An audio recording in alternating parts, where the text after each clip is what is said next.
Welcome, everybody. Thank you for being here. My name is Linda Roberts, and I'm the Registrar of Voters for the Marin County.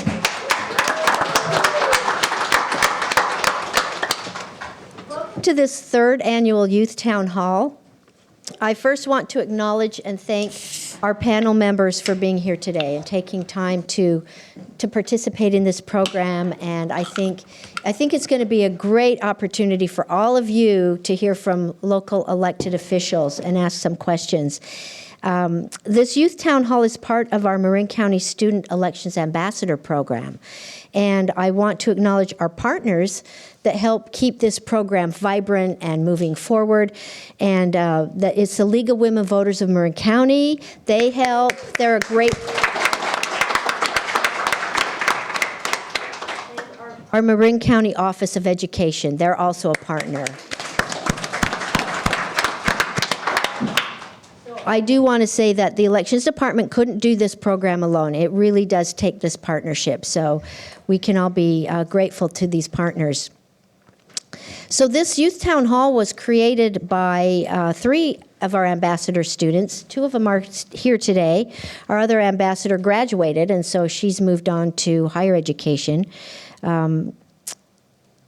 But if you would like to learn more about our Student Election Ambassador Program, you can go on our website, marinvotes.org, and just look for the link under the title Get Involved. So before turning the program over to our two student hosts, Jordan and Caroline, I do want to point out the restrooms, if you didn't see the signs, they're just down the hallway, halfway down on your left, and there's signs posted so you can look for those. And then there will be light refreshments and mingling at the end of the town hall. So with that, thank you again for being here, and I'll turn the program over to Jordan and Caroline.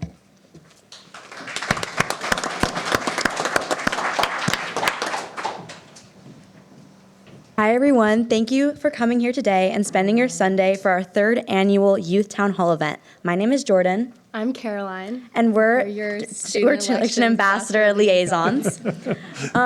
I just wanted to take a minute to shout out the Student Election Ambassador Program.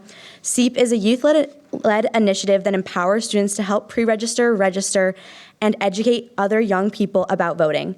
As ambassadors, we work with our schools, our communities, and local election officers to make sure that no young voice goes unheard. We plan voter registration drives, create outreach campaigns, and make civic engagement something real and personal for our generation. Being SEEP, but SEEP is more than just a program. It's a movement. It's leadership in action. It's the joy of watching a friend register to vote for the first time, knowing you made that moment possible. It's the pride of standing up and saying, my vote, my voice matters, and so does yours. Through this work, we learn that democracy isn't something distant or reserved for adults. It's alive through every conversation, every new voter, and every election we help make more accessible. I am so grateful to be a part of SEEP, and I am excited for all of us to continue building a future where every young person knows they have the power to shape the world around them. If you are at all interested in learning or being a part of this organization, if you aren't already, please fill out the contact information out front or talk to any one of us. I'm now going to pass it to Caroline to talk about her program within SEEP.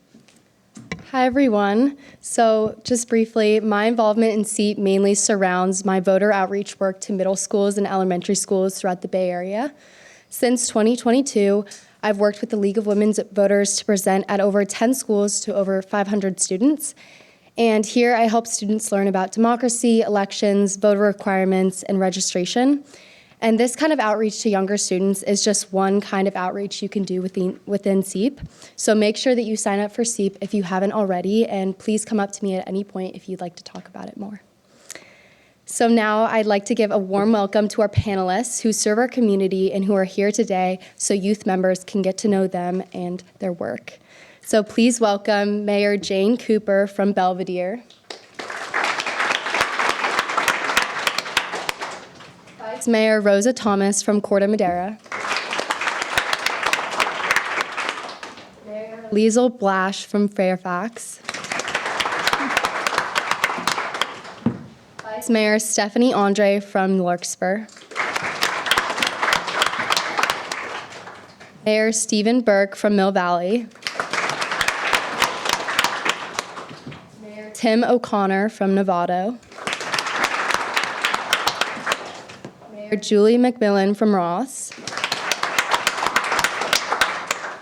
Mayor Terrell Colaway from San Anselmo. Council Member Eli Hill from San Rafael. Mayor Joan Cox from Sausalito. And Mayor Holly P. Thayer from Tiburon. This Youth Town Hall event is a student-led event that is designed to engage and educate Marin young people in high school and in college about the electoral system. We are so excited to have you all here today. It is so incredibly important to participate in our democracy, and we truly appreciate your civic engagement. We are so grateful to everyone who has helped make this event possible: the Marin County League of Women Voters, the Marin County Office of Education, the Department of Elections, and now we'd like to start off with a land acknowledgement from me. Our meeting today is taking place on the ancestral traditional lands of the Coast Miwok people. We acknowledge and honor the Coast Miwok Nation, and we are grateful for the present-day community of the federally recognized tribe. The federal Indians of the Grayton Rancheria comprised of direct descendants of Coast Miwok. We also acknowledge other contemporary indigenous groups who live and work in Marin. Thank you.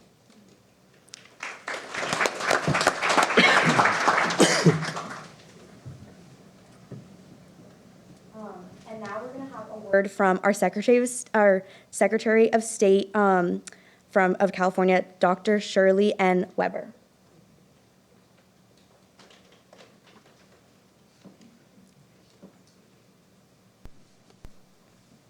Welcome to the Marin County Youth Town Hall. I'm Dr. Shirley Weber, your California Secretary of State, and I'm truly honored to be with you. As I begin my general welcome, I want to thank Marin County for the work that it's done. And there's a list of folks that I feel I need to read to let everybody know who's really sponsoring this.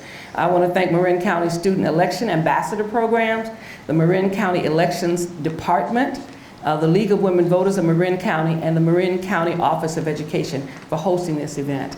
You know, I guess because there's so many important people who are hosting it, it must mean that Marin County and all of those who are engaged in civic education and activities think this is very, very important. Important enough for them to basically sponsor this event again and to ask me to come and welcome you to the event. You know, this is important. We're talking about registration, we're talking about democracy, we're talking about the things that you enjoy in life, and why it's so very important that you learn about civic education, learn about the rules and regulations that govern us as a civilized nation and as a democracy, and then learn how to participate in that process. We've been involved with the pre-registration of students in California now for a few years, and we've seen the number of those who pre-registered go to over 1 million students who decide that they want to start early. They want to start before they're legally, quote, able to vote, to participate in the process. And that's so amazing because when I grew up, we couldn't do that. We had to wait till we were 21 to actually vote. And of course, we then changed it to 18. But there was no pre-registration. There was no gearing up. There's no getting ready to vote and to participate. But now we do that. And I hope you take advantage of it because that is a very precious gift that we're offering to you as a citizen of this nation, the right to vote. It is your right to vote and to participate in the process. Someone will say, well, why do you have to vote all the time? Well, the reason why is because we know that that is your voice, that there are 40 some odd million Californians right now, and 28 million of them are registered to vote. They register because they want to have a say in what takes place in California. There are only 80 elected officials in the Assembly, and there are 40 elected officials in the State Senate. So you have 120 people making decisions for over 40 million Californians. You want to have a voice. You want to have something that says what you think is important to be taught at schools, what's important in terms of our university regulations and the fees that we pay and the help that we give to everyone else. This is your voice. You may not run for office, but you have a responsibility to make sure that what we do meets your needs and the needs of California. So once again, I know this is an amazing experience. I'm sorry that I can't be there, but you know what? Marin County loves you and wants to make sure that you have the best that there is. And being here today for this County Youth Town Hall is one of the best things they do, and I hope you take advantage of every minute of it. And if you're in Sacramento, don't hesitate to come by the Secretary of State's office and say hello.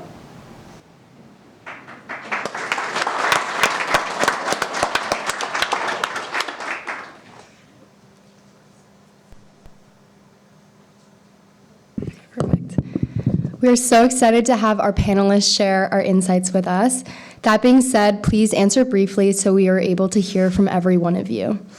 The SEEP team has prepared 3 questions from the panel to choose from.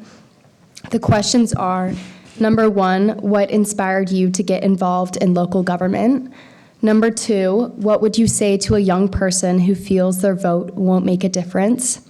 And number 3, what's one thing you've learned from working with young people in your community? And please specify which one you are going to answer. We can start down there. Let's see. Is this on? Okay, great, sorry. Well, I'm thrilled to be here again. I was here last year also because the mayor last year couldn't attend, so I took his place. And then this year's mayor, I was fortunate enough to be invited back again. And so thank you, everyone who's put this great event on. And I'm looking forward to hearing your questions and trying to come up with answers that would be helpful for you. I actually have one question for all of you later on, so I'm going to try to remember to ask it.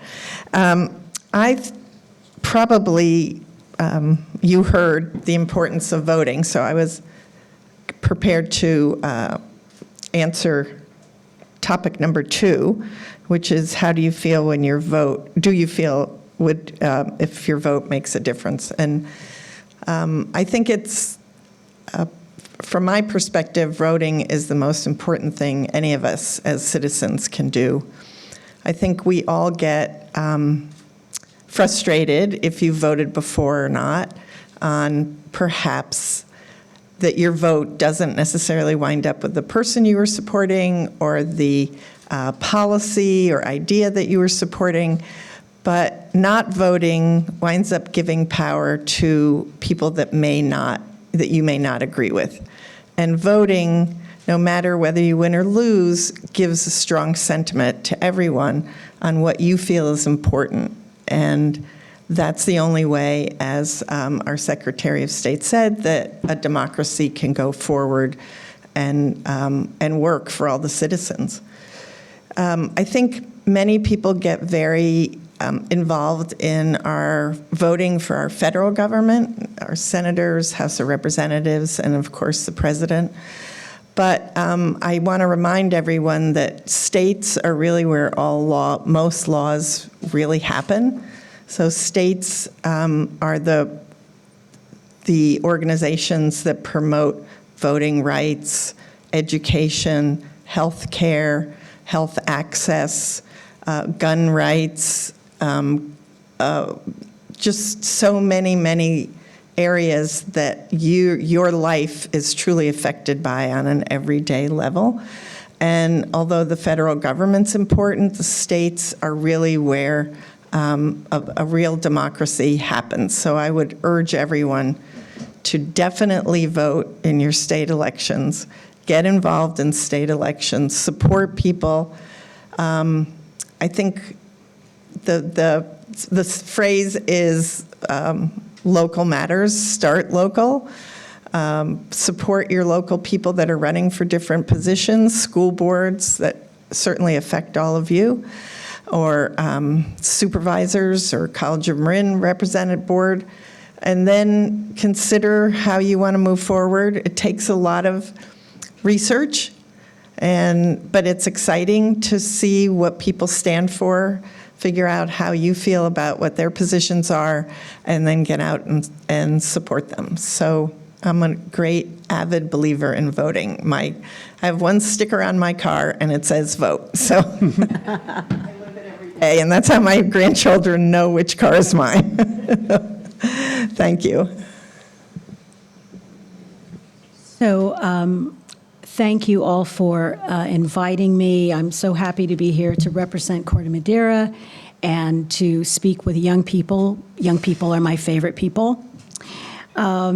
I also prepared to answer the question about, what to do if someone thinks it's not important to vote. So I will stick to my plan. But basically, my point of view is that elections have consequences. And it sets the direction for where you want society to move. So you may not get the particular program or the particular person that you're thinking of. There may not even be a person running that you think covers all the bases and has the opinion that you hold and that's important to you. But what voting does is it moves us in a certain direction. And it helps to talk about the institutions that you think are important to strengthen so that we can course correct when we need to.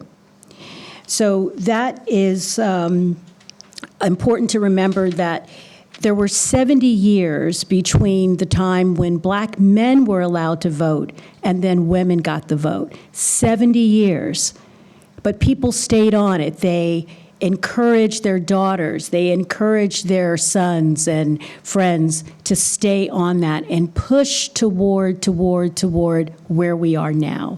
And so voting always matters. Whether you see it immediately or whether it takes time, it is important to make sure that your country, your state, your town is moving in a direction of where you eventually want to be.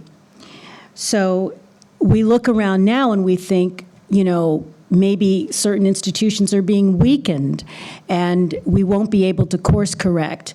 But all the more reason to stay on the job of voting and making your voice heard. Also participating in local government. I think that, being on the town council, the first question was about what inspired you to be involved. Being involved teaches you a lot. And so the more you're involved, the more you know how difficult legislation and how difficult governing can be, the more you will be able to help those that you have elected and also give them the information and the power to do the things that you want them to do. So, vote.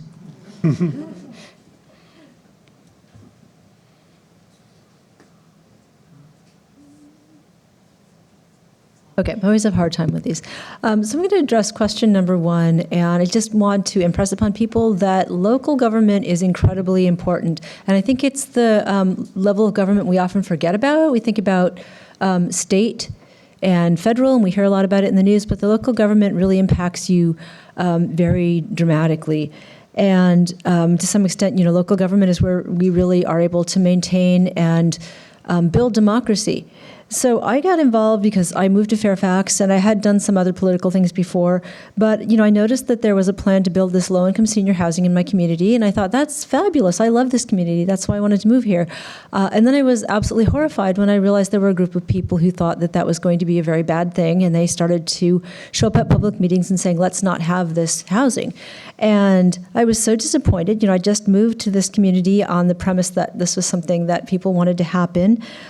And I didn't know anybody, and I thought, oh my goodness, I'm just going to have to move. Like, this is terrible. I can't live in a community that would not allow this housing to happen. And then it sort of started to occur to me that I might really actually need to make my community the community I wanted to live in by being engaged. So I started to call people. I really didn't know anybody, but I had some ideas of some people who might be supportive. And so through that process, I met a lot of really wonderful people. And I started asking people to come to meetings and speak up at town council meetings and planning commission meetings. And 13 meetings later, there was still showing up to support. It was like an amazing experience. And then through that, I just met a lot of wonderful people working in Marin, people working in faith communities, people working in county government, people who were both elected and staff. And I just learned so much about how Marin works, about how local government works. And it ended up being a wonderful experience. And eventually somebody asked me if I would run for town council. So I decided to go ahead and do that because, I'm interested in housing, but many other things. And through that experience, I just got involved. And I think some of us get involved because we have a passion for government in general. Like you might go and get a law degree or a political science degree and then get into, government. And other people get pulled into it because of a cause they see or a need they see in their community. It's a particular passion for something, and they just go with it. And it's not something I ever thought I would do, running for council, but I ended up doing it through this funny process of just wanting to be in community and wanting to make that community the community I actually really wanted to live in. And so, yeah, voting is extremely important, and I just also want to reemphasize that local government is where a lot happens, and it's something that we tend to forget about. So it's not just state and federal.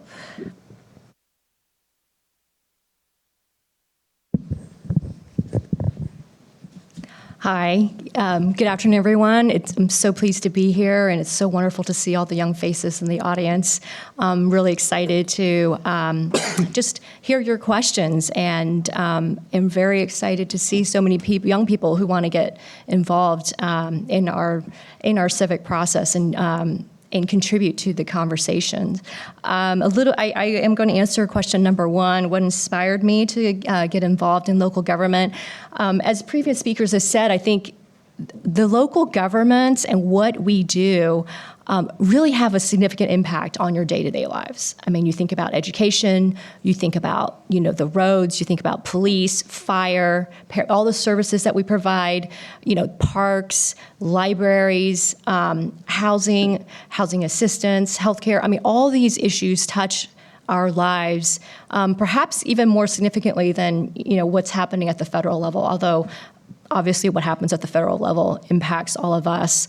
And I found that, as I was thinking about, how I could give back to my community, I felt that it was really important for me to just get more involved. But more specifically, I was inspired by a young person, actually my son, who is now 20, when he was in high school. Our town, or our city, the city of Larkspur, had a very robust discussion about a certain development that was happening. And my son, who at the time was in high school, he was actually taking classes at COM, he would drive home and would pass this development or potential development.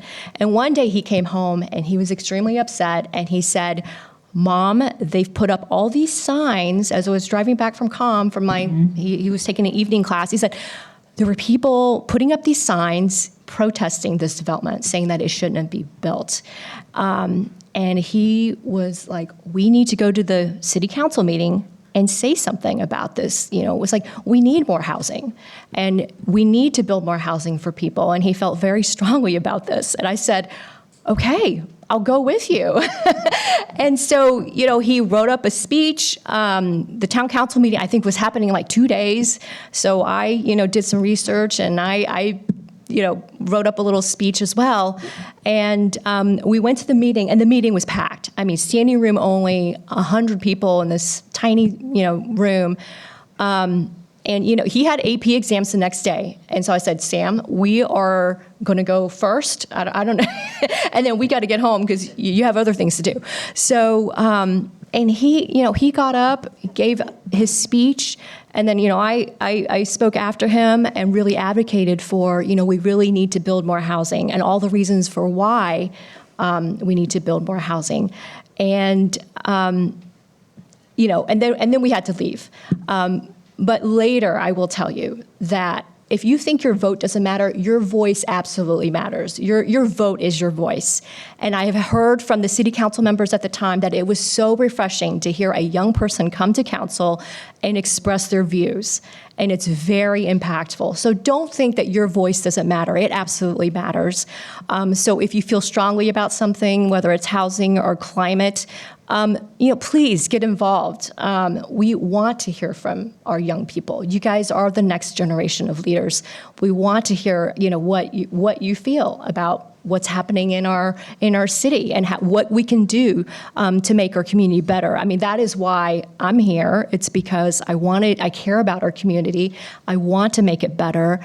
I want to hear from our residents, to hear about, what are things that we can be doing? What are people struggling with? What are things that we can be doing? And how can we address things through policy? And so because of that one experience with my son, I mean, I heard from a number of people later who went back and watched the video and, all this other stuff. It was like, wow, it was so refreshing to have a young person just stand up and really advocate for something that, he felt strongly about.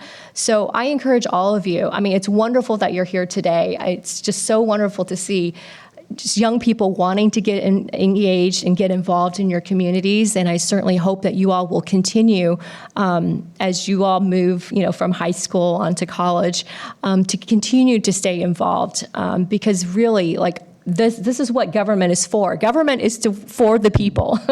We are hoping to do things that benefit all of us as a community. And so your voice is incredibly important, and it's incredibly powerful. Thank you.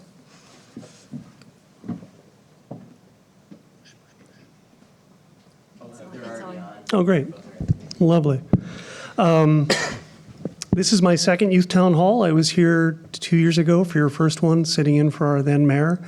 And good turnout that year and great turnout this year. So thank you very much for being here. I'll take number 3. What have I learned from the young people in my community? You have extraordinarily complex lives and a lot going on. And far more information than was available to me in the 1970s when I was a high school student. Far more complex set of issues to try to sift through because you're exposed to so much information and so much influence through a variety of platforms, some of which are very well informed, others of which may not be. And learning how to tell the difference is very, very difficult. And it takes getting involved in the issue and understanding the issue. And that's a huge challenge for all of us, but especially for people in their teens who are dealing with growing up with the complexities of school and perhaps pursuing college. When I interview students for my alma mater, I'm always taken aback by how much you have on your plates. So the fact that you can make time to be here today is very gratifying to those of us who serve you. So that's what I've learned. You guys have very complex lives.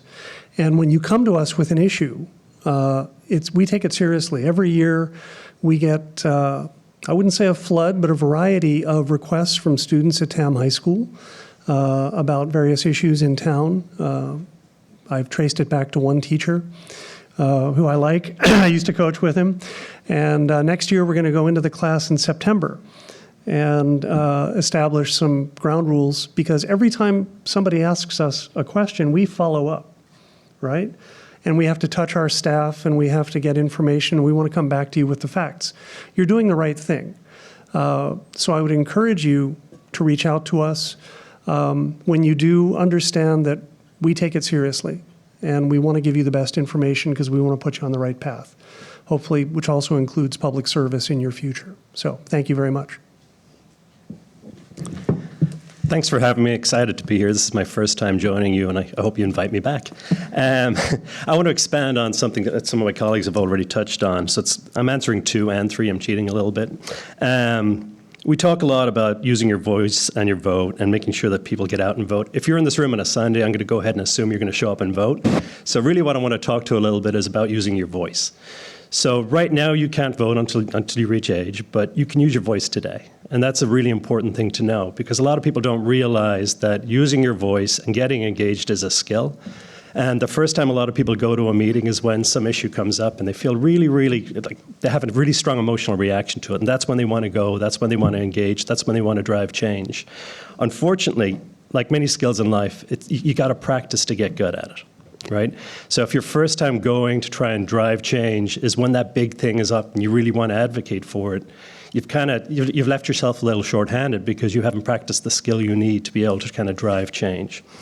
So really what I would suggest you do is, like you're doing right now, going to meetings, listening to people, observing how they make decisions, trying to understand the way they think through problems, the different barriers that they might see, the different things they think about. These are all pieces of information you can then use when your issue comes up to try and affect change and influence how they vote and engage. I saw really what drove it for me. The first time I saw it was from a Novato teen, actually. His name is Zach Griggy. About, I want to say 6 years ago or so, Novato went to district-based elections, which everyone now has.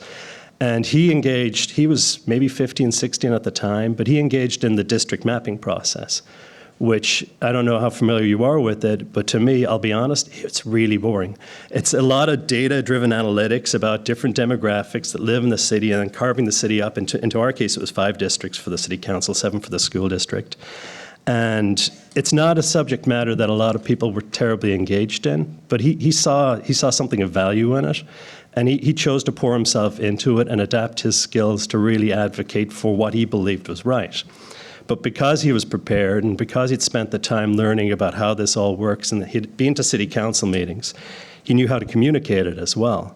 So by the time it came to actually make a decision around, all right, how are we cutting Novato into 5 different districts, this guy, he put it on the table, he'd practiced his skills, he executed effectively, and his maps were the ones that got adopted.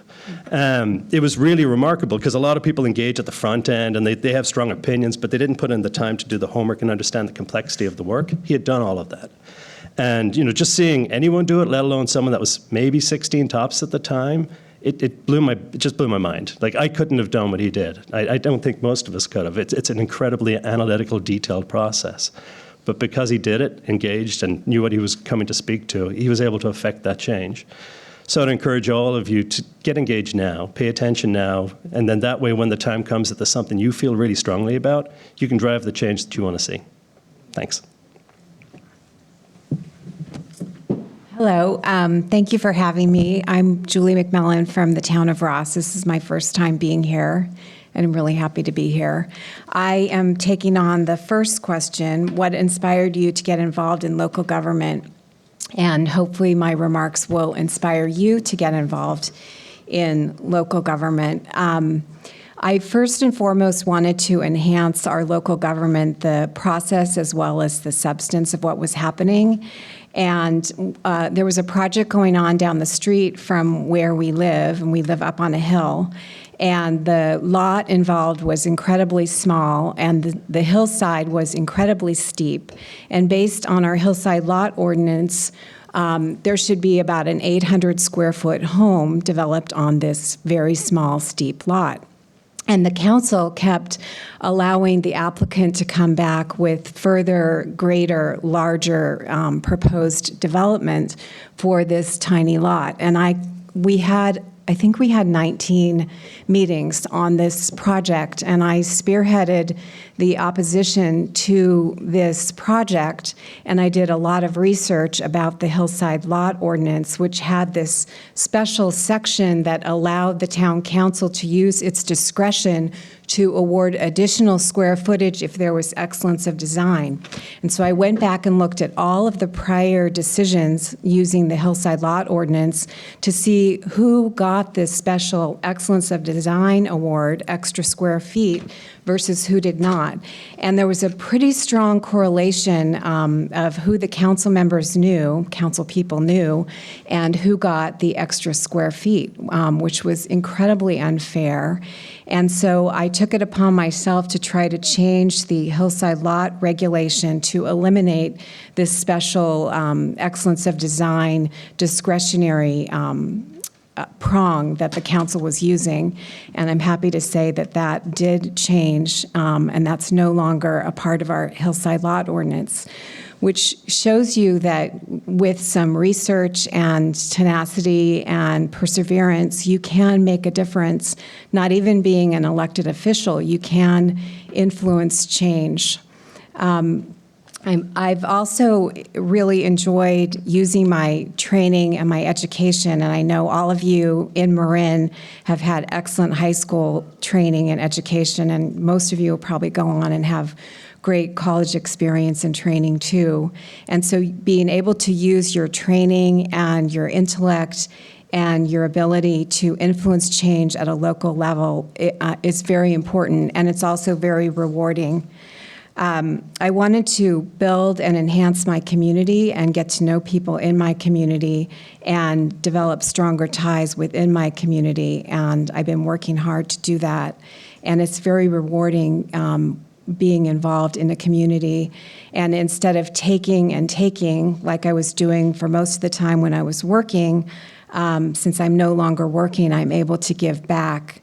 And I think it's one thing that I would emphasize to you is after you're done with college, try to find a balance and try to find a sweet spot where you can be working, but you can also be giving back to your community and making a difference at a local level. Thank you. Hi, I'm in San Anselmo, and I grew up in San Anselmo. And I used to live right next door to Town Hall when I was in junior high school, and actually elementary school as well. And I had this fantastic civics teacher who made us all go to choose an issue that was going to be in front of the town council and follow it. And then go back and go to the meetings and report back on it. And so I started going, and I was like, well, this is kind of fun. I don't know why, but I really liked it. At the time, I think the mayor was a woman, and so to me, it was like, oh, I could do this. And so it's just this funny joke that people would ask me, what do you want to be when you grow up? And I said, the mayor of San Anselmo, and here I am. And I didn't know it was a volunteer position at the time. So yeah, she was a great civics teacher and really kind of got us motivated to do some really fun stuff. And then from there, I joined the Youth Commission, the Marin County Youth Commission, which I believe met at the Civic Center and is still running today. And I remember just feeling such power that we got to vote for funding specific projects in our community. That felt really fun. And then, I moved away from the area, and I started a career in bicycle advocacy and environmental advocacy.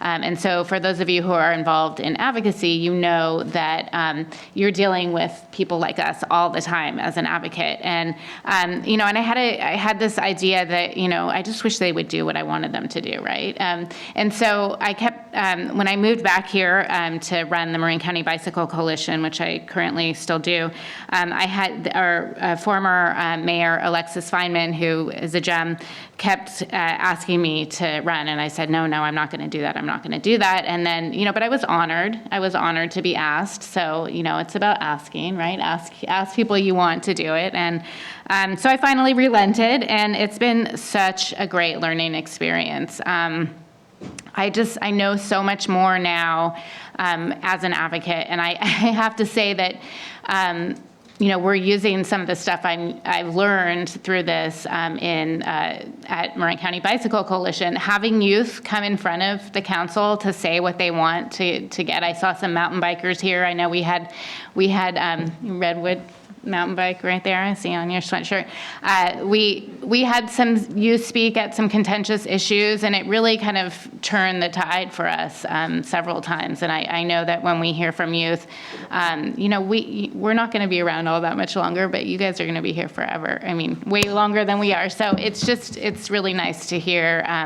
And we know that it's hard to take time out of your day, and so it has even more of an impact when we don't see somebody and all of a sudden they're in front of us. That's all I want to say. Thanks. I'm Eli Hill. I'm a council member for the city of San Rafael. I'm going to answer question 2. What would you say a young person who feels their vote won't make a difference? I shared this anecdote last year, so for folks who heard me talk last year, I'm going to say the same thing, which was the insurgent candidacy of former President Barack Obama. On January 3rd, 2008, he won the Iowa caucus, which was a very unexpected thing. I think it's very easy to recall that he stayed in office for 8 years, which was fantastic, 2-term president. But at the time, he was a little-known senator from the state of Illinois. And I found that to be so inspiring. I started to volunteer to work in the state of California for the Super Tuesday that was coming a couple months later. He did not win California, but when he ultimately won the nomination, I ended up quitting my job and going to Nevada, because that was a purple state at the time, and trying to get people to register to vote who didn't know that they were able to register, and that state was ultimately won. Now, I won't say that he won because of me, but what I saw around me were young people who were the volunteers, or the paid folks, actually. They were on his campaign, and they were folks who were still in college. They were out managing all the get out the vote activities, getting all the phone calls and phone banking done. So I draw a line from that moment all the way to when I moved to San Rafael to get involved in the Planning Commission and the Fire Commission. These were ways where I could get involved in city affairs and wade in. I think that there are some people who are born to get into public service. I don't think I was necessarily one of those people. I think my path was much more incremental, do something that scared me a little bit more every day. And so I hope all of you might consider, it may not be tomorrow, but always have an eye on what your contribution might do to change your community. Thank you.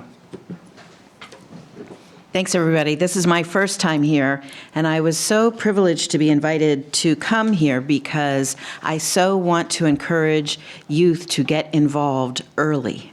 I really waited to get involved in politics until I felt that I was mature enough or intelligent enough or seasoned enough to make a difference.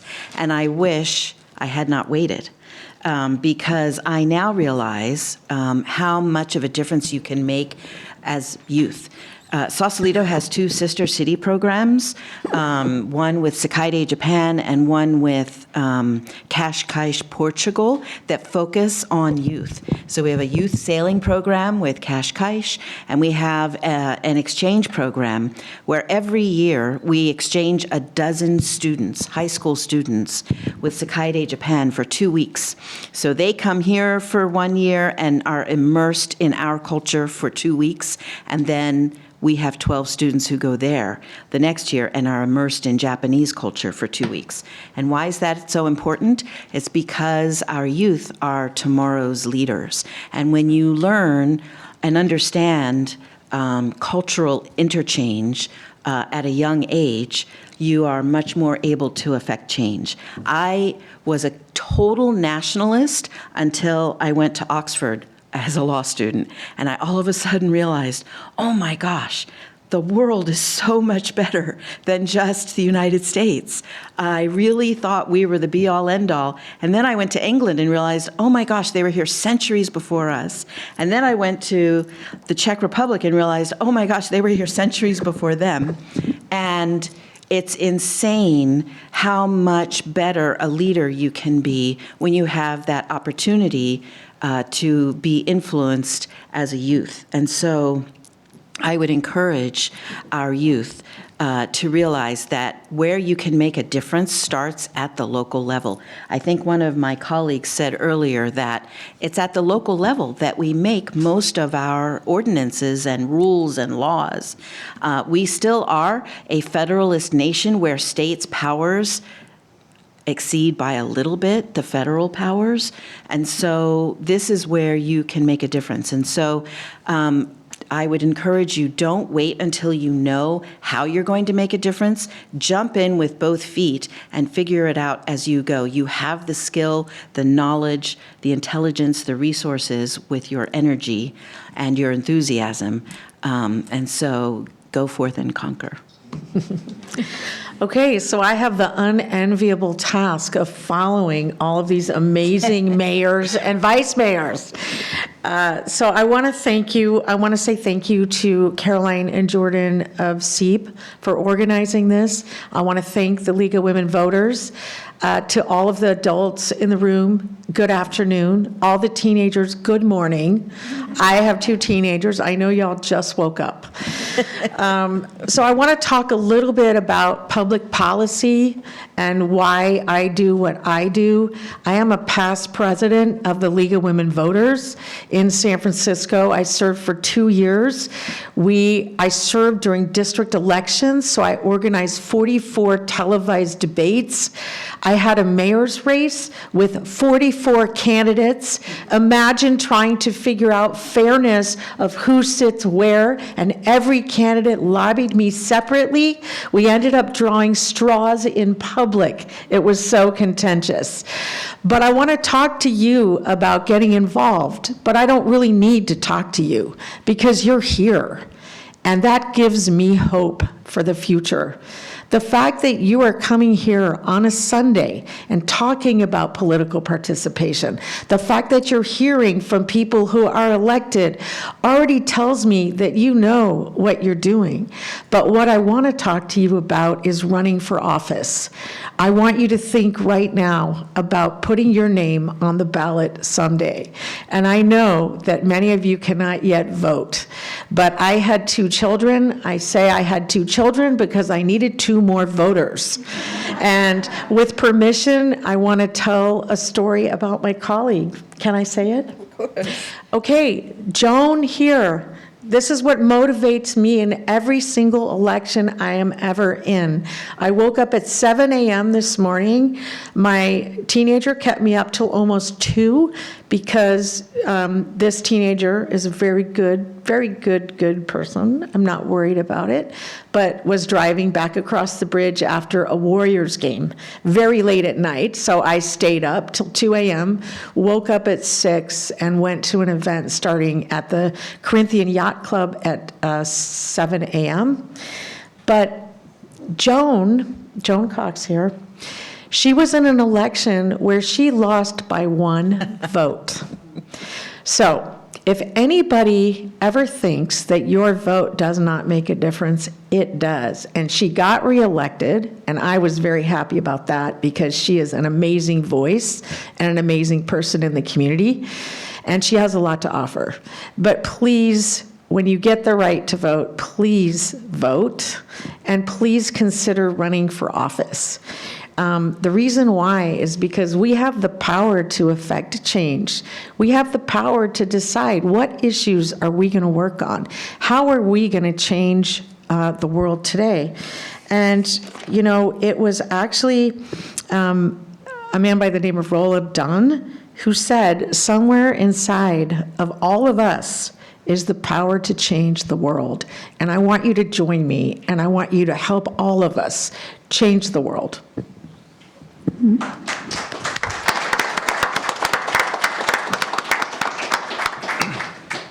Thank you. And now we're going to turn it over to all of you. So if you have a question, please come line up at the podium. And then if you have a specific question, you can direct that towards the specific council member that it applies to. And if not, we're going to do the same thing as last year where you speak your question and then we're going to offer it up, and whoever, like the 2 or 3 people that really want to answer it can answer it. Yeah, so if you guys want to line up if you have any questions. Don't be shy. Yeah. We're tough. Come at us.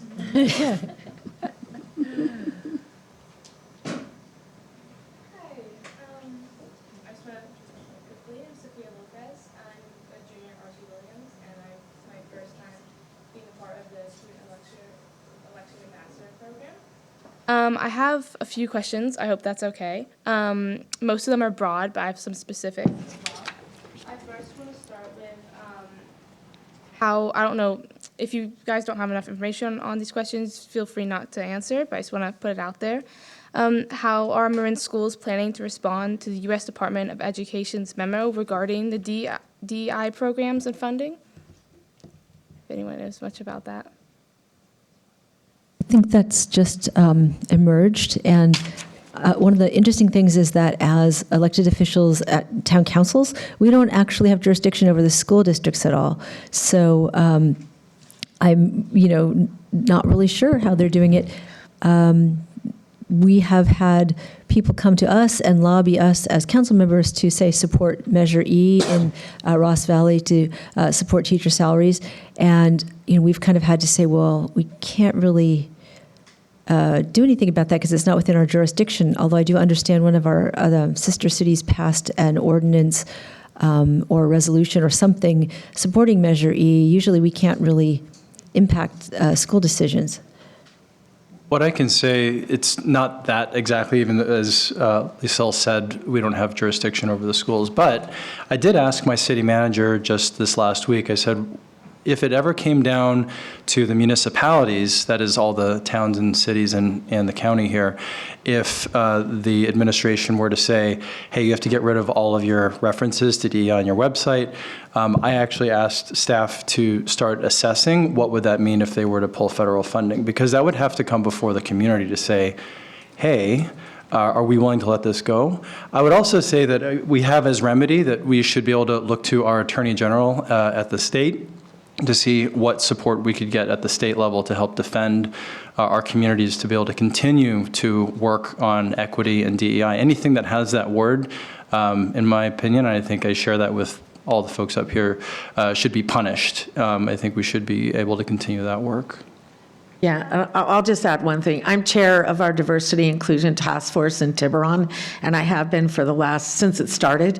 And, you know, one of the things that you're bringing up is we're not going to let diversity and inclusion and equity go away here in Marin County or in the state of California. There are bills right now that are protecting our residents. You know, we have ICE agents coming into schools, coming into food banks. People in Marin County are afraid to go to food banks to get food because they're afraid they're going to get deported.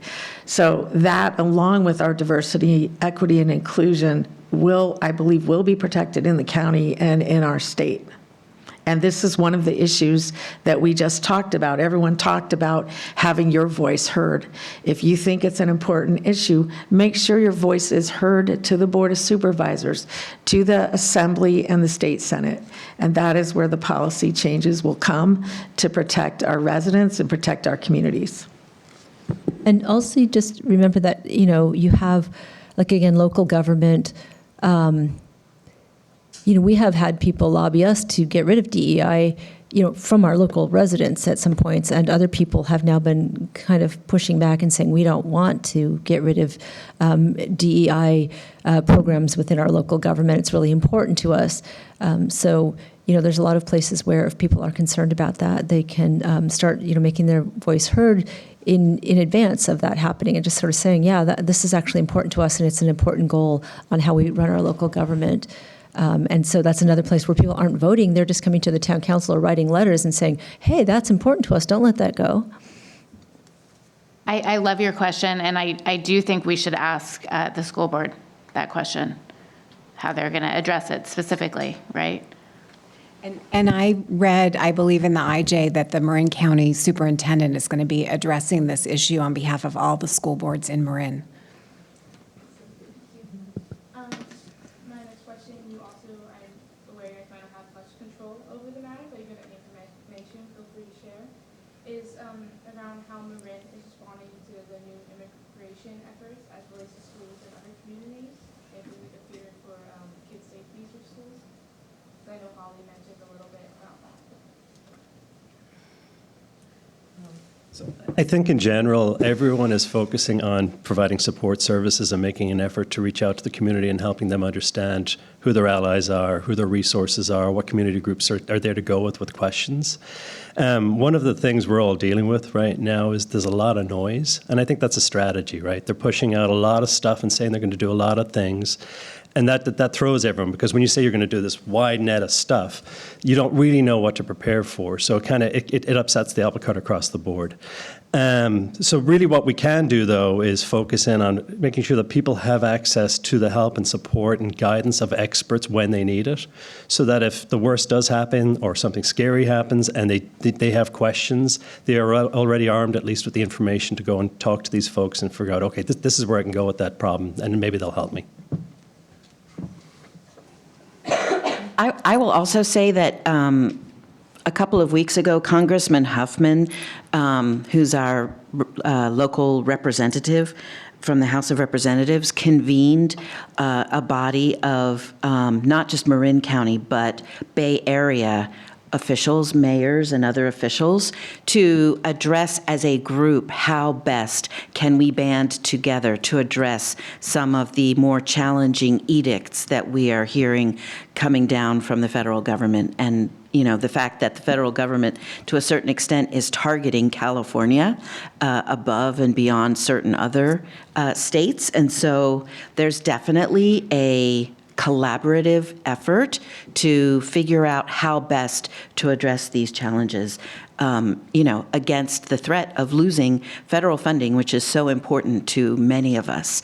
One of my clients just lost $50 million in federal FEMA funding, which they were using to address sea level rise. And so it's super challenging. We have to realize, though, that each administration has a limited duration, and this administration will be limited to 4 years. And so we have to stay the course and maintain as much equanimity as possible during these 4 years, knowing that we will be able to redress ills following that. One thing I want to acknowledge about the question is that I think what we're seeing in the news is that we're seeing instances where due process is not being followed, lawyers are not being able to be engaged. To that end, I think it's incumbent upon this community to make certain that every person knows their rights. I know that many municipalities, including the city of San Rafael, have been handing out these little red cards, both in Spanish and English and other languages, to make certain people know exactly if a detention does happen, what are your rights, and make sure that they're being insisted upon. The fact that due process and access to lawyers are not being followed is already activating enough, and I'm hoping that we're finding, at the national level at least, remedy for that, but that's very disturbing. And I just wanted to add on one thing, that we cannot allow our schools to be havens for ICE agents to come in and take students and deport students. Right now, what we're facing nationally is the dismantling of democracy. And many of our educational institutions are saying, no, we're not going to cooperate. We're not going to give lists of students. We see Harvard, what Harvard's doing right now. They're refusing, and they're going to lose federal funding. But that's in my mind, that is the right thing to do. We have to stand strong. We have to stand firm, and we have to protect our immigrant communities. And we cannot allow, people are getting deported that are actual residents. And we need to make sure that in Marin County, that every student is safe at school. We have people who are not going to food banks. We have children stuffing food in their backpacks to feed their family at night here in Marin County. So there's programs that are anonymously delivering food places to try to counteract that so that people have enough food to live. And we need to be really careful that our schools are solely for education. That is what they are meant for.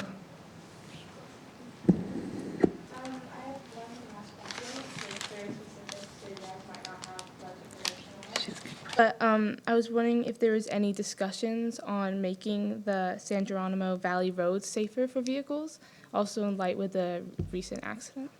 Yeah, we had an informal discussion. So, we had a vigil for the students last Saturday, and I had an informal discussion with somebody who, works in public safety about, this is informal, but so people may have more formal examples, but, he was really saying that he was concerned that he felt that that particular stretch of road and that particular tree was somewhere where people had had accidents again and again, and that we needed to start looking at whether there was a way to buffer or take out some trees and do more assessment on some of the winding roads, because there's been other things, but there have been 2 really dramatic cases of youth from Fairfax, since I've lived in Fairfax, running into trees out in the San Geronimo Valley, and most of them not surviving. So it's like a really awful thing. But I think that the community is just starting to brainstorm about how they are going to address the actual infrastructure that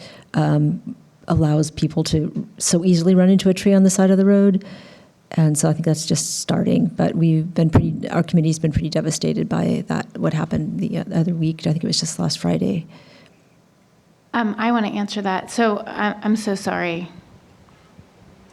I went to Archie Williams, class of '87. Yeah, so there is a petition right now to make that car-free, that section car-free, just while it can be studied. So that's online. I have seen that distributed. My organization might get it out, I'm not sure, but I signed it.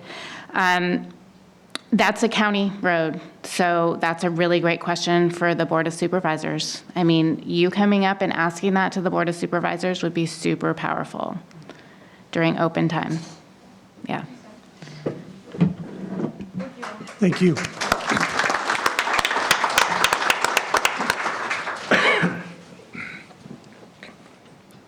Good afternoon. My name is Helen Kay. I am a junior at Tam High. I'm going to be honest, I came here and I mean, your answers were amazing, but I am really interested in getting more involved in local politics, and I fear that the state of the world that we're all entering in right now as young adults is not ideal. And my question to you all is, what advice would you give to a young person looking to get involved in local politics and possibly pursuing it as a career? I mean, one thing I would say is just that a lot of our towns have boards and commissions. Like we have a climate action committee, we have a park and rec committee, we have other committees, and they often, and a open space committee, and they often have places for youth members. So it's like, and they're really eager to have youth members, so it's a good place to start. And we had one person who was a really effective youth member who then, turned 18 and had to graduate up to being an adult member. So that's like one little way, but it's often really, a lot of towns and cities reserve spaces on some of their committees. You can find it on their town's website where they have like a youth position on the boards and committees, and it gets you acclimated with like how the process works and what the issues are, and you can often focus on an area you're really interested in. I would also add that in addition to being an actual participant on these committees, we are often lonely in our meetings where we're all sitting there as council members, and there's maybe 2 people on the phone and 2 people in there. So we would love to have you join us, because I think what's wonderful to understand that you can get only through the experience is the complexity of what looks like a small matter or a small problem to solve, and to see how many entities feed into our decision. It could be wildlife, it could be how many entities actually have jurisdiction over a particular road or a particular park or whatever. And I think it's really important for people to see how complicated local government is, because it's not just your council member who's making all those decisions. It's also other entities that feed into. And I think it's so important to understand that complexity, because I have this thing is that whenever anyone says to me, well, all you have to do, I'm like, okay, we're not talking. Because if all you had to do was this one thing to solve it, it would all be solved. It's always more complicated. And I think it's really important to understand the complexity and the time it takes to solve even a local small problem. So please, enjoy, log on. Most of the towns you can log on to their council meetings or any of their board meetings, or do come and join and just expand your knowledge. That's always the first place to start. I just want to remind everyone that we do have an opportunity coming up very soon, within, I guess, a year or so, for the 2026 election. We have a state Senate seat that's going to be available, and we have a state assembly seat representing our community that will be having an election. And it's not, I think it's been a while since, even though we have term limits, it's for people your age, it's been a while for you to know what's going on. And as Councilmember Hill said, many of us started out getting involved in politics by supporting a politician that we thought would help. And every politician loves having young people involved. And so you might want to look at our 2 opportunities that are coming up right in Marin County for our state assembly person and state senate, because I think that would be an exciting way to get involved. One of the questions I had for everyone was that Tiburon Mayor Thier and I are very involved in natural disasters and evacuation plans, since we both share the Tiburon Peninsula location. And we would love to have young people get involved with us as we move forward. We've given a forum on fires there, and we're looking to do more. And I don't know how to do that. I don't know how to reach out and get the local kids from Tiburon to get more involved in helping us support the communities as far as natural disasters and plans. So if you know any Tiburon Belvedere young people, we'd love to hear from you, and we have ways to get you involved. So thank you. Since you're from Mill Valley, let me offer you some opportunities to consider. Last year, we, with the voters' support, passed the Measure L sales tax measure to help guide investment in climate change resilience and long-deferred infrastructure investment. In the run-up to that, we had a citizens committee that included a Tam High student. She's a senior this year, Helena Nakatani. And as a result of the election, we are going to be forming a citizens oversight committee to help do what oversight committees do, which is look in the rearview mirror and see if you spent the money right. So that's coming up later this year. If you're interested, please be on the lookout for that publicity. We'll be naming that committee probably in October, and that could be a good opportunity for you for a year or two. On the emergency prep side, we are trying to reinstitute emergency prep in our schools in Mill Valley. It kind of went by the wayside during COVID. And if you want to get engaged with our Emergency Preparedness Commission to be a liaison to the campus, we would really welcome that. As we've said earlier, school districts are not under the jurisdiction of our towns, so we can't direct things within the district, but we can encourage and influence responsiveness. And we would really welcome some campus ambassadors to help us do that. So if you want to connect with me after the meeting, I'll give you my card and I'll be happy to follow up with you. One thing I wanted Just to... wanted- Go ahead. No, go ahead. Go ahead. One thing I wanted to acknowledge is in your question, you had, I think everything that's been said so far is absolutely right, that action is important. But I also want to acknowledge that it is very difficult to experience all the decisions that seem to be being made for us at the very top. And what I would offer, at least just to be able to square things between our ears on this, is that when we look at history, there have been a lot of very scary moments in history that are not too unlike this. This does feel different, though. It does feel more existentially different to me anyway. But that there's always a way to the other side. I think it was Dr. King who said that the arc of the moral universe is long, but it bends towards justice. That isn't meant to say that no action should be taken. It's meant to say continue to take action, but that things will change.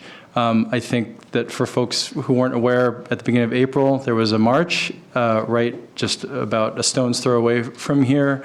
And as other events like that happen, I think that those are appropriate to show up and be counted among people, to have your voice count. I also wanted to offer that the Marin Wildfire Prevention Authority has a community oversight committee similar to a citizens oversight committee that has a designated high school representative that changes every year. And so that would be a good opportunity for you to get educated, especially about wildfire mitigation and preparation, and help us look at the expenditures of that agency to make sure that they're consistent with what they're supposed to be. Okay, so Helen, I wanted to respond to the part of your question where you said, you're interested in getting more involved, but the state of the world is not ideal. And my heart broke when you said that, because often when we look at the world, when things aren't going the way we want to, we kind of feel a little despondent. Maybe we put the covers over our head and want to hide a little bit. But now is the time to get involved. And that is the advice that I would give to you and all of the other youth. The reason why is because we do have the power to change what is going on. Mayor Jane Cooper, my counterpart in Belvedere, who I love, brought up the races coming up. So in full disclosure, I am running for the state assembly. Part of the reason I'm a candidate for the state assembly is to try to roll back all of the stuff we're seeing at the federal government, whether it's our cuts to Medicaid, which is Medi-Cal here, whether it's ICE agents coming into businesses, homes, and schools, whether it's wildfire prevention and mitigation. All of these issues, we need to make sure that there's funding. We need to make sure our residents are safe and protected within Marin and Sonoma and the state of California. So getting involved in a campaign is a great idea as well, and I'm happy to provide you with numerous opportunities, not just mine. Thank you for your responses, and I would love to connect after the Q&A. So thank you.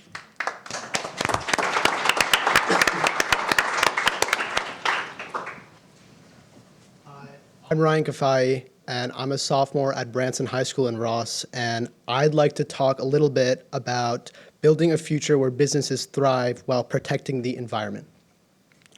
So a little background, I've been a frequent advocate for the environment from a young age.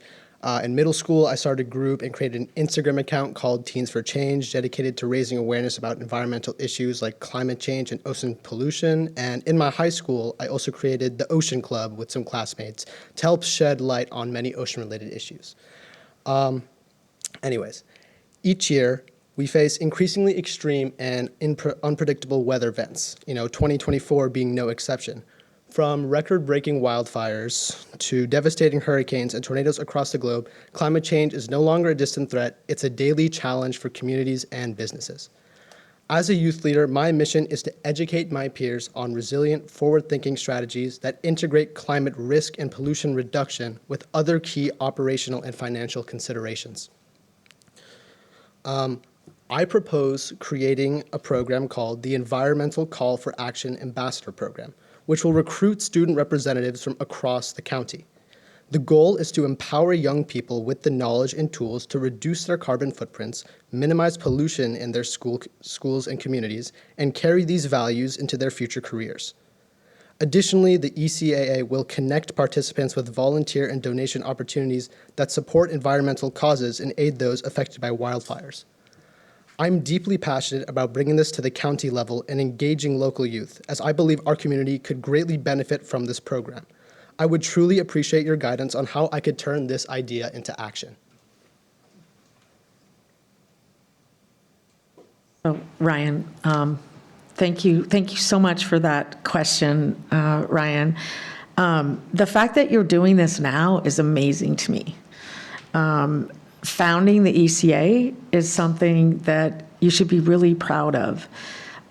Bringing it to the county level would be your connecting with the county supervisors and asking them to create a county program. I'm very happy to help you connect with them, and I can give you my information after, I do a lot on climate change, and I've been a big proponent of the environment. And I go back to, I hear Barack Obama in my head, who said, we're the first generation to feel the effects of climate change, and we're the last generation that can do something about it. So the fact that you're doing something about it makes me happy and gives me hope for the future. And I just wanted to add to that, I think sometimes people aren't aware of how they can interact with their elected officials. So, we've talked a little bit about talking at meetings, right? So most public meetings have an open time for public expression that's about something that's not on the agenda. And then they have public comment after agendized items where you can address just that item. But the other thing that I learned when I started to become, more of an advocate here was that you can meet individually with your elected officials. You can either send them a letter and just, communicate with them one way, that way. But you can also ask people to meet with you, and a lot of times they will, especially in Marin, where we are smaller jurisdictions, so it's a lot easier. Public officials are much more accessible.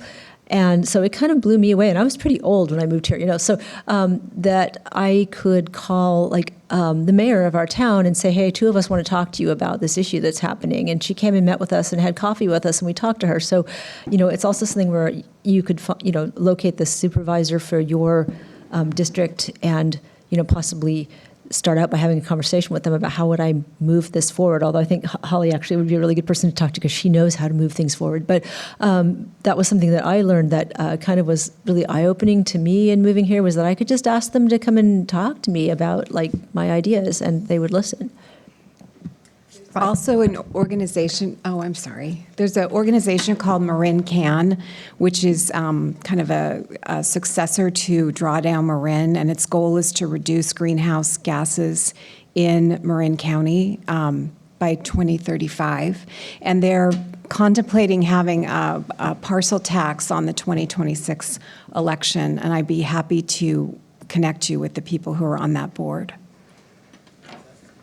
Ryan, I want to commend you on all that you've done so far. I mean, your passion for the climate really comes through, and I am also very passionate about the climate.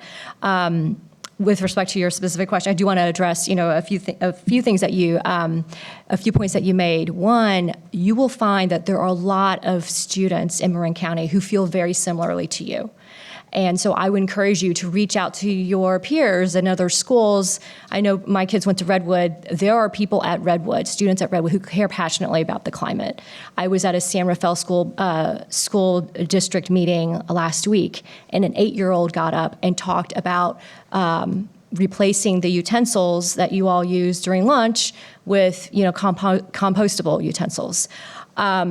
There is stuff happening. There are also many interest groups throughout Marin, and I can put you in touch with them if you want to, do some outreach and partner with them.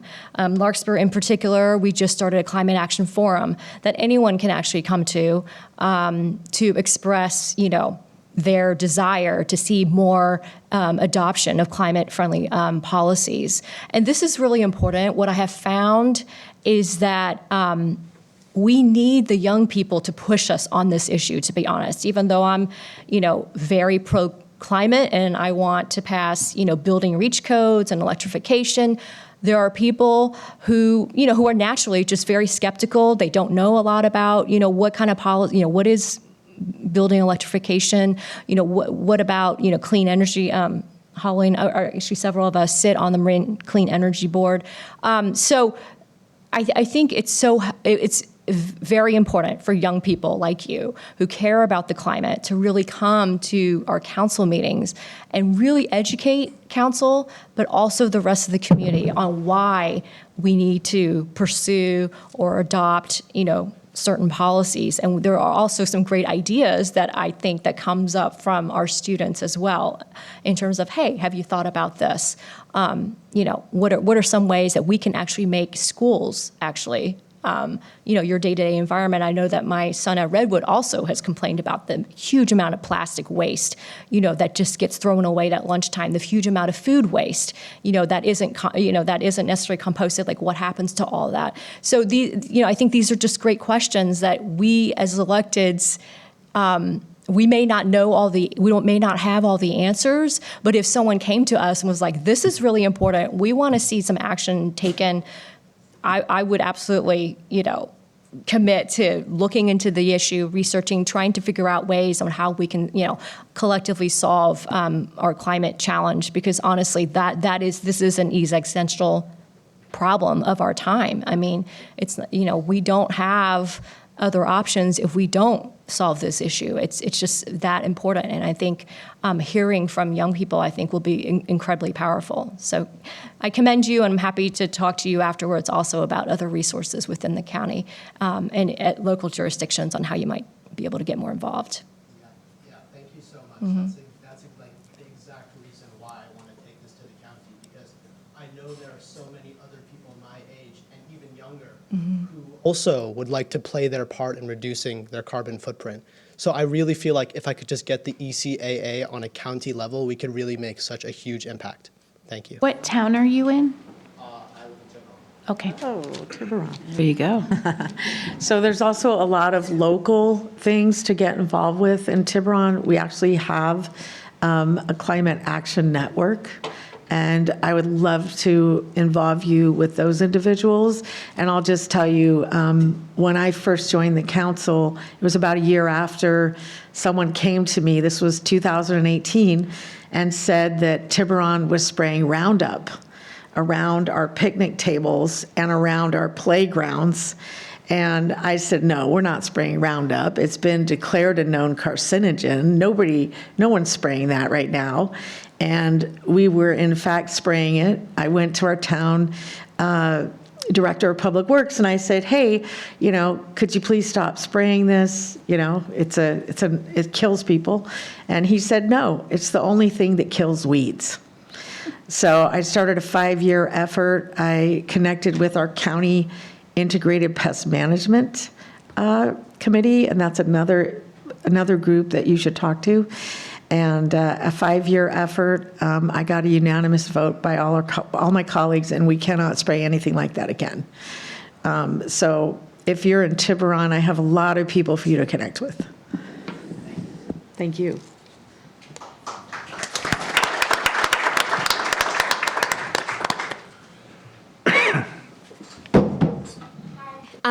My name is Nico Less, and I'm a freshman at Redwood High School. And I have 2 questions, but they're slightly related. The first one is just, I'm part of the Redwood ASB, our leadership group, and one of our biggest challenges really has been just reaching out to the student body and getting them excited about something and getting information out there. And as people who have run for positions, you guys, I know, have a lot of experience, especially getting people inspired and ready to vote. And I was just wondering if you had any advice on getting the community excited about something. I can start. I think the key is making it personal to them. So really what you're looking to do is engage with people. And the easiest way to reach out to a community is by sending an email or a Facebook post, but that really doesn't drive engagement. We did a sales tax measure last year, and what we found was going door to door is really how you got people motivated to engage with you, because the majority of folks, they're busy, and they're overwhelmed like you are too, with all the national news and all the negative stuff that's out there. So they don't take the time necessarily to deep dive into what's going on in their own backyard. So by going out and actually talking to folks and explaining why something matters to them and helping them understand, it sounds selfish, but it's important for people to understand what's in it for them, because then they know why they're engaging with something. Now, they're not always going to engage the way you want them to, but when you take the time to at least speak to them and tell them what the issues are and how this will drive change, you'll generally see people respond and choose to engage as a result. And was someone else about to talk? Okay. I would just say, too, is that people do like getting together in a community event. Like 30 years ago, when I moved to the neighborhood that I moved to, I wanted to get to know people, and I wanted to, just have my kids connected to their neighbors. And so I live in like windy Corte Madera. So I decided to have a go fly a kite day in the park. And me and another neighbor, we just set up a table and said, bring your kids, bring your kite, if you want to bring something to eat, whatever. But it was just an opportunity to do something fun. And then through that, we built more connections on things that the community was interested in. So I think having something where people can gather and talk and get to know each other and just, as we always say, I think that is something that's very in it for people. That's what's in it for them. I think people really like to make social connection. And, I think starting with that is always helpful. Do a survey. Find out what your fellow students think is important. And then pick one and do it. And once you've had success with that, you'll be able to expand around other issues. But find out what they think. Yeah, I will say definitely that I think it's very it's very important to pick, what issues you guys are trying to get people motivated or inspired or rallied around. And then the personal outreach, I think, is very important because, and by that I just mean, trying to get the word out, but also asking people personally, I think, to come, like, we're interested in this issue. Are you interested in this issue?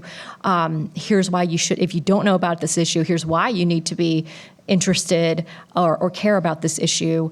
We're all very busy, and high schoolers in particular are very busy. But I think if you can really take that message as to, this is the issue that we really care about, here's why you should care about this, I think that would be really useful. And then also, again, we exist in a broader community, and I'm sure that whatever issue it is that you're interested in, there is someone else in our community that is also interested. And I bet someone else has also created, a similar type of thing. And so sometimes what also is useful, what I've seen, is if you get like an outside speaker to come in and say, look, this person, is working on this issue through, the XYZ organization. Here's how we can get more involved as a school or as a school club. I think that, that might help you just create some interest and also just increase the visibility of what you guys are trying to do on campus. Thanks. Thank you so much.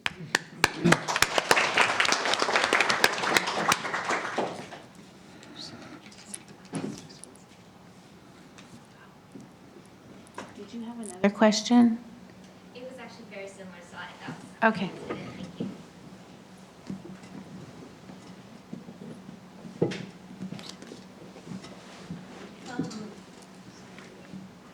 Hi everyone, thank you so much for coming to speak to us today. My name is Josie Campo and I am a junior at Terralina High School. Additionally, I'm part of the Marin Cell of Environmental Leadership Program at TL, so I am very interested about environmental conservation and policy.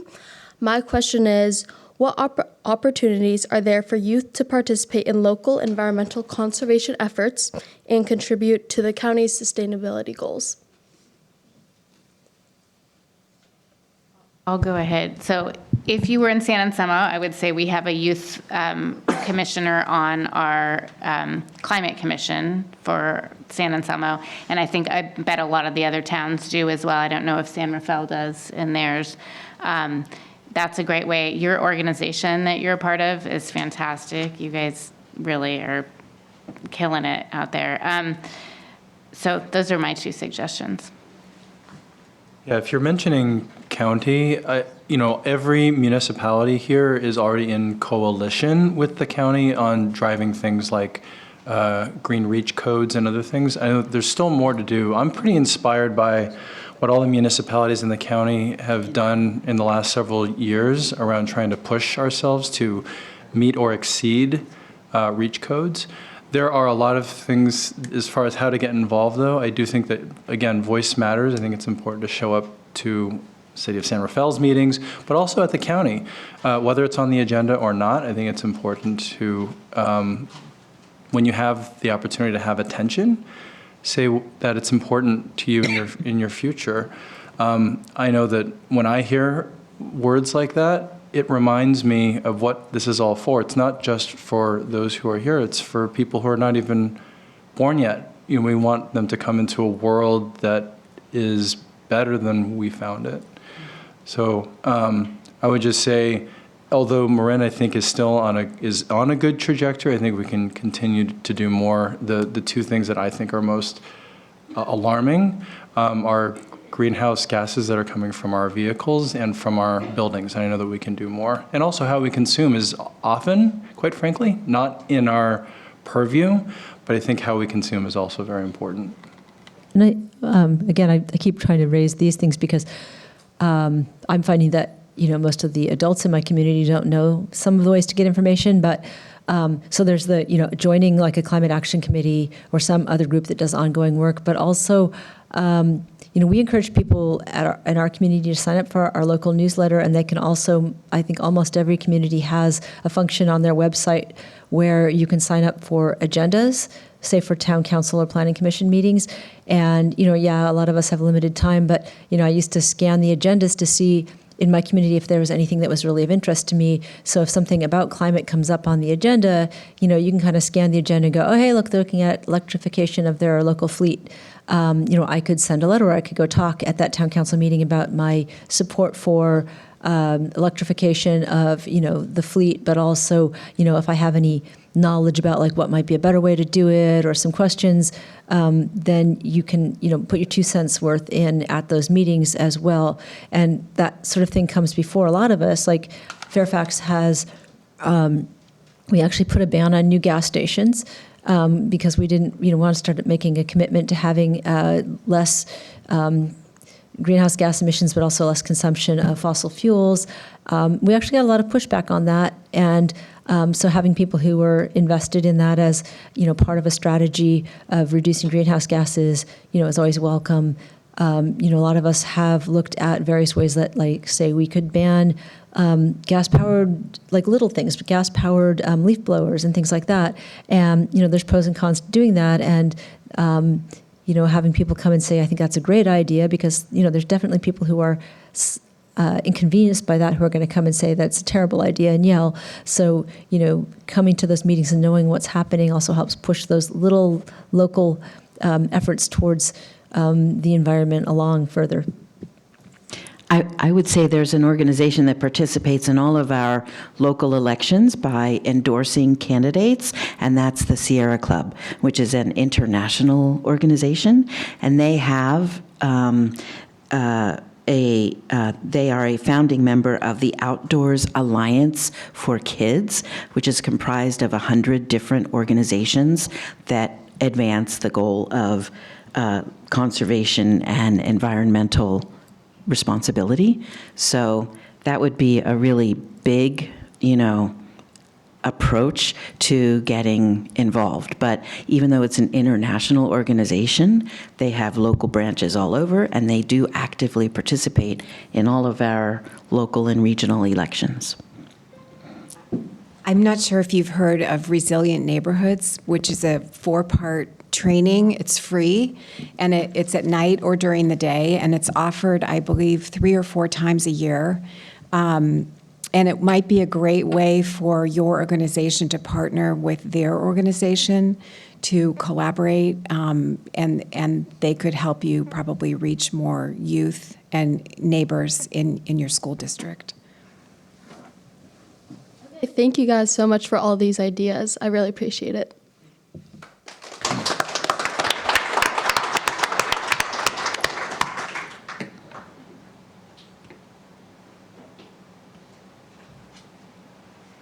Hi, I'm Penny Carroll. I'm one of Josie's classmates, actually.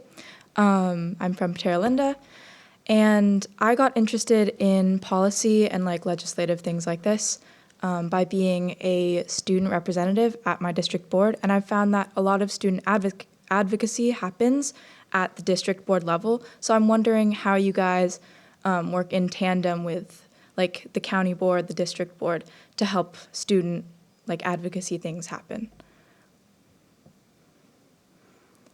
Well, I'll speak for the city of Larkspur. I think we probably operate very similarly, but we do have a council representative that is a liaison to our school boards. So for TAM Union, there's a council liaison, and also for the Larkspur Corte Madera School District, there is also a council liaison. And so the idea is, while we are independent boards, meaning we can't really influence, the school districts are their own decision-making bodies, so we are not there to influence their decision-making. But the idea is that there is communication between the school boards and the city. And to the extent that we should be partnering on things, or there are issues that come up where the city and the school districts are impacted, that there's a way for us to work together, and that happens. For instance, I mean, in Larkspur, we work very closely actually with our middle school and elementary school. We actually share facilities with them. The city actually rents some facilities from the school district. And so, we are in constant communication with them.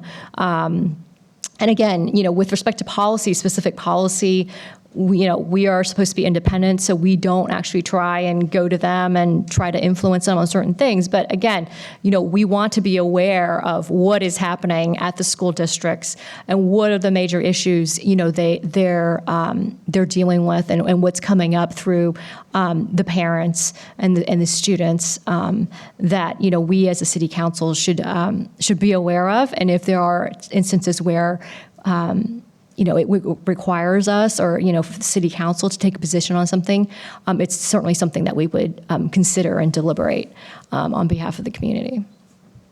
And I'm sorry, when you're talking about district, you're talking about a school district, right?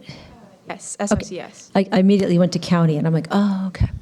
I mean, we have had some impact on our local school district, although it's not, it's not our place to tell them what to do, but I know that there was a big issue around the Fairfax San Anselmo Children's Center, which was a nonprofit, but the facility was leased by the school district, and our council actually took an unusually strong stance in trying to push for some sort of resolution to that, because that subsidized program is so important to us as a community that we wanted to see it stay, and we actually ended up giving a gift of money, which is an unusual thing for a local government to do. We have to make findings that there's a reason we can give public funds because there's some compelling interest to the community. But sometimes I think town councils do step in and try to find a legal way to impact school policy because something is deeply important to the community, and that issue was deeply important to the entire Fairfax San Anselmo community, that children's center stay in Fairfax and continue. There's an issue right now, I think, for many communities in Marin, which is the e-bike laws that are changing. And so that's definitely been an area where city government overlaps with the school districts, because the schools have to integrate all the laws that are coming down about the e-bikes. And I know, as a city, Belvedere is just planning on voting on that in May at our next meeting. And we rely on the schools to know what they're dealing with, how it affects them, what they're asking us to do on their behalf, and then how all this can be integrated into city laws, as well as how the district can handle it.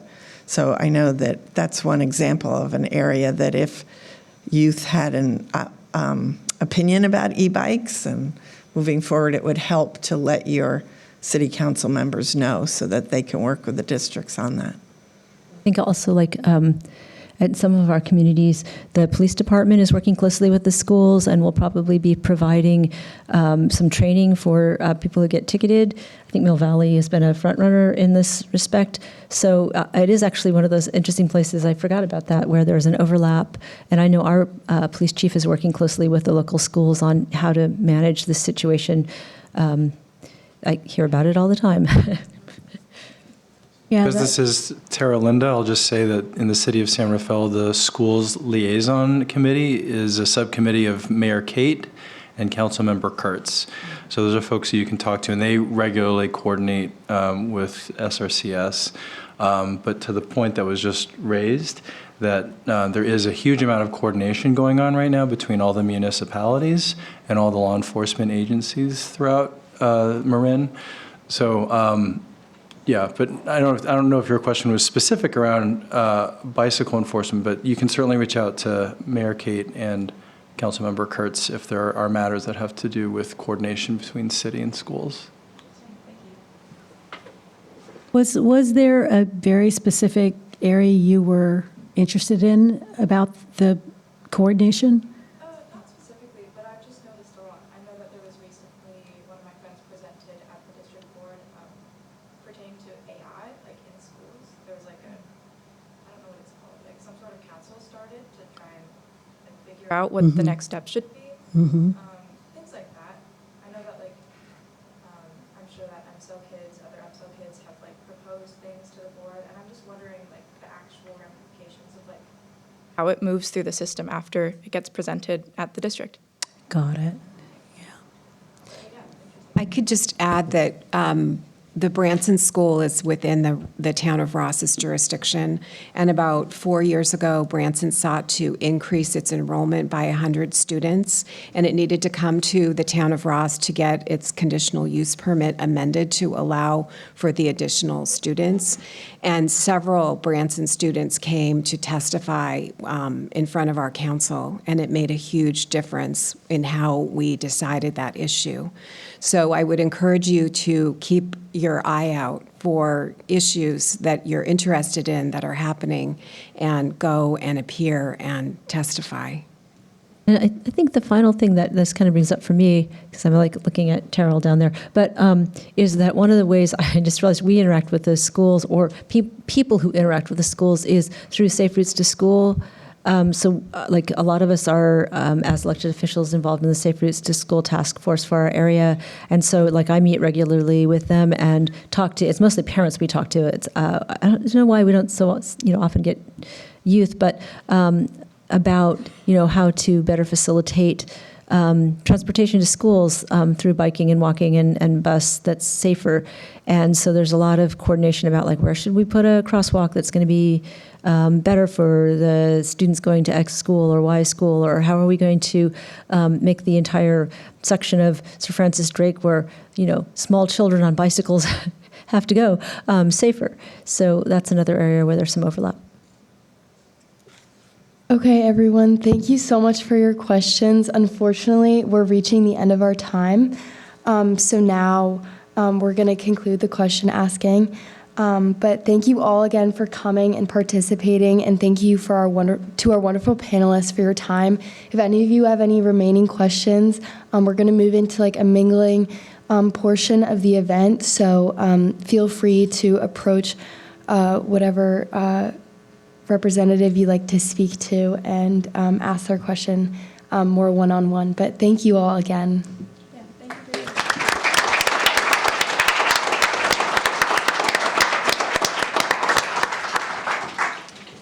So yeah, this concludes our third annual Youth Town Hall event. Thank you so much for all coming and participating. If you're interested in joining or learning more about the SEEP program, please head over to the registration table to sign up, and we'll get you in touch and provide you with more information. So we're gonna now, there's drinks and food, snacks for like mingling for the next 10 minutes. But before everyone heads out, can we have all ambassadors and panelists please get a picture up front? Thank you all for coming. Thank you.